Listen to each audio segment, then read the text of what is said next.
நீங்க மாசம் 45,000 ரூபாய்க்கு மேல சம்பாதிக்கிறீங்களா அப்படின்னா நம்ம ஜி ஆட்சியில அதானி அம்பானி மாதிரி பணக்காரங்களோட நீங்க அதிகமா வரி கட்டுறீங்கன்னு அர்த்தம். என்ன அதிர்ச்சியா இருக்கா? அடுத்த 4 வருஷம் நம்ம ஜியோட அரசு உங்களை எப்படி ஜூஸ் மாதிரி புழிஞ்சு சக்க எடுக்க போறாங்கன்னு சொல்றேன் கேளுங்க. முதல்ல இந்தியா முழுவதும் வசூலான மொத்த வரி தொகை 2014 எவ்வளவு, 2024 எவ்வளவுன்னு பாப்போம். 2014 இந்தியா முழுக்க வசூலான வரி 11.58 லட்சம் கோடி. அதுல கார்ப்பரேட் கட்டின வரி 33%, அதாவது 3.93 லட்சம் கோடி. அப்படியே ஃபாஸ்ட் ஃபார்வர்ட் 2023 வருஷத்துக்கு வாங்க. மொத்தமா வசூலான வரி 33.6 லட்சம் கோடி. அதுல கார்ப்பரேட்டோட பங்கு 27.44%, அதாவது 9.21 லட்சம் கோடி. இதுல கவனிக்க வேண்டியது 2014 33% இருந்த கார்ப்பரேட் வரி 2023 27.44% குறைஞ்சிருக்கு. இது 2014 ஒப்பிடும்போது கிட்டத்தட்ட 5.5% கம்மி, அதாவது தோராயமா 1.8 லட்சம் கோடி. இந்த 1.8 லட்சம் கோடி துண்டு விழுந்துச்சுல, இதுக்கு எங்க போவாங்க, யார் கட்டுவாங்க? வேற யாரு? அதான் இடிச்ச வாங்க நடுத்தர மற்றும் அடித்தட்டு மக்கள் நாம இருக்கோம்ல. நாம கட்டுற ஜிஎஸ்டிலையும் வருமான வரியிலையும் கொஞ்சம் கொஞ்சமா ஏத்தி சரி கட்டுறாங்க நம்ம ஜியோட அரசு. இங்க ஒரு முக்கியமான கேள்வியை கேட்கணும். கார்ப்பரேட் ஏன் குறைவா வரி கட்டுறான்? அவனோட வருமானம் குறைஞ்சதாலையா? ஒரு உதாரணம் சொல்றேன் கேளுங்க. 2014 அதானியோட சொத்து மதிப்பு வெறும் 40,000 கோடி. அதுவே 2023 பார்த்தோம்னா 28 மடங்கு உயர்ந்து 11.2 லட்சம் கோடி. நல்லா கேளுங்க, 28% கிடையாது, 28 மடங்கு. 10 வருஷத்துல இப்படி ஒரு வளர்ச்சி உலகத்துல எந்த பணக்காரனுக்கும் நடக்கல. நம்ம ஜியோட அடுத்த ஸ்பான்சர்ஸ் ரிலையன்ஸ்க்கு வருவோம். 2014 22.500 கோடியா இருந்த ரிலையன்ஸ் நிறுவனத்தோட லாபம் 2023 73.670 கோடியா மாறி இருக்கு. அதாவது கிட்டத்தட்ட லாபம் மட்டும் 3 மடங்கு அதிகமாயிருக்கு. அதோட விளைவு ஏசியாவிலேயே அதிக பணக்காரர்கள் இருக்கிற நகரமா மும்பை மாறி இருக்கு. இந்த பணக்கார ஏழைகள் இவ்வளவு சம்பாதிக்கிறதுக்காக தான் நம்மளோட ஜிஎஸ்டியும் நம்மளோட வருமான வரியும் அதிகமாயிருக்கு. இதோட விளைவு உலகத்திலேயே எக்கனாமிக் இன்இக்வாலிட்டி, அதாவது பொருளாதார சமமின்மை அதிகமுள்ள நாடா இந்தியா மாறி இருக்கு. எங்க எல்லாரும் ஒரு தடவை ஜோரா கைத்தட்டி பாரத் மாதா கி ஜெய்னு சொல்லுங்க பார்க்கலாம். அது சரி, இத ஜி எப்படி சாதிச்சாரு? ஒரே ஒரு சட்ட திருத்தம் தான் 2019 கொண்டு வந்தார்.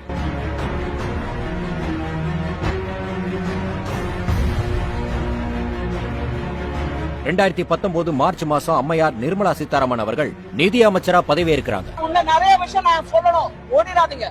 ஒருவேளை போனா கூட போய் டிவில பாருங்க. தமிழ்நாடு விஷயம் இன்னும் நிறைய சொல்றதுக்கு இருக்கு. நான் சொல்றேன், அதை டிவில போய் பாருங்க. பொதுவாவே இறக்க குணம் அதிகம் கொண்ட நிர்மலா சீதாராமன் கார்ப்பரேட் படுற கஷ்டத்தை பார்த்து கார்ப்பரேட் வரி விகிதத்துல 2 சின்ன மாறுதல்களை கொண்டு வராங்க. அதிக வரி கட்டிய அதானியும் அம்பானியும் கஷ்டப்படக்கூடாதுன்னு 30% இருந்த கார்ப்பரேட் வரிய வெறும் 22% குறைக்கிறாங்க. கார்ப்பரேட்டுகள் புதிய நிறுவனம் தொடங்கி அதுல லாபம் வந்துச்சுன்னா அவங்க கட்ட வேண்டிய வரி 22% கூட கிடையாது, வெறும் 15% மட்டும்தான். இப்ப புரியுதா உலகத்திலேயே அதிக பணக்காரர்கள் இருக்கிற நகரமா மும்பை எப்படி மாறுச்சுன்னு? கொலாட்டரல் டேமேஜ்னு பொதுவா சொல்லுவாங்க. அதாவது ஒரு பெரிய சம்பவம் நடந்துச்சுன்னா சின்ன சின்ன இழப்புகள் இருக்கதான் செய்யும், அதை நாம ஏத்துக்கணும் அப்படின்னு குஜராத் மார்வாடிகள் உலகத்தின் பெரும் பணக்காரர்களா மாறணும் அப்படிங்கறதுக்காக கொடுக்கப்பட்ட கொலாட்டரல் டேமேஜ் தான் நாம எல்லாம். அதாவது அதிகரிக்கப்பட்ட ஜிஎஸ்டி மற்றும் வருமான வரி. இந்த ஜிஎஸ்டில ஒரு முக்கியமான விஷயம் இருக்கு. அதாவது பணக்காரர்கள் மட்டும் வாங்குற வைர நகை ஜிஎஸ்டி எவ்வளவு தெரியுமா? வெறும் 1.5%. ஆனா பாருங்க, எல்லாரும் வாங்குற காரு, பைக், சிமெண்ட் எல்லாம் 28% ஜிஎஸ்டிக்கு கீழே வருது. நீங்க ஒரு பைக்கை 1 லட்சம் ரூபாய்க்கு வாங்குறீங்கன்னு வச்சுக்கோங்க, அதுல 28,000 ரூபாய் ஜிஎஸ்டிக்கு மட்டும் போதும். அதுவே ஒரு காரை 10 லட்சத்துக்கு வாங்குனீங்கன்னா 3 லட்சம் ரூபாய் வரிக்கு மட்டும் போதும். அடுத்து அதை பயன்படுத்த பெட்ரோலோ டீசலோ போட்டீங்கன்னா அதுல 50% வரி. அந்த பைக்கையோ காரையோ லோன்ல வாங்குனீங்கன்னா அந்த வட்டியிலயும் வரி இருக்கு. கூட்டி கழிச்சு பாத்தீங்கன்னா 50-60% வரி மட்டுமே போகும். அடுத்து எல்லாருக்கும் சொந்த வீடு கட்டணும்னு ஆசை இருக்கும்ல, அதுக்கு சிமெண்ட் வாங்குவீங்கல்ல, அதுக்கு 28% ஜிஎஸ்டி. அதுக்கு இரும்பு கம்பி எக்ஸெட்ரா பொருட்கள் எல்லாம் இருக்குல்ல, அதுக்கும் 18% வரின்னு இன்னும் சொல்லிக்கிட்டே போலாம். அடுத்து இந்த பாரத் மாதாக்கு ஜேன்னு சொல்லிட்டு சுத்திட்டு இருக்கிற மிடில் கிளாஸ் சங்கிகளுக்கு வருவோம். இந்தியாவுல வருமான வரி கட்டுற நடுத்தர வர்க்கம் கிட்டத்தட்ட 8 கோடி பேர். இந்த 8 கோடி பேர் தான் இதுக்கு முன்னாடி சொன்ன எல்லா வரியையும் கட்டிட்டு கூடுதலா வருமான வரியையும் சேர்த்து கட்டிட்டு அதானி அம்பானியை விட அதிகமா வரி கட்டுற இடத்துல இருக்காங்க. அதானி அம்பானி போன்ற பணக்காரர்கள் கட்டுற வரி வெறும் 15 இருந்து 22% மட்டும்தான். ஆனா மாசம் ஒருத்தர் 45,000 ரூபாய் சம்பாதிச்சார்னா இன்கம் டாக்ஸ் ஸ்லாப் படி அவர் 20%,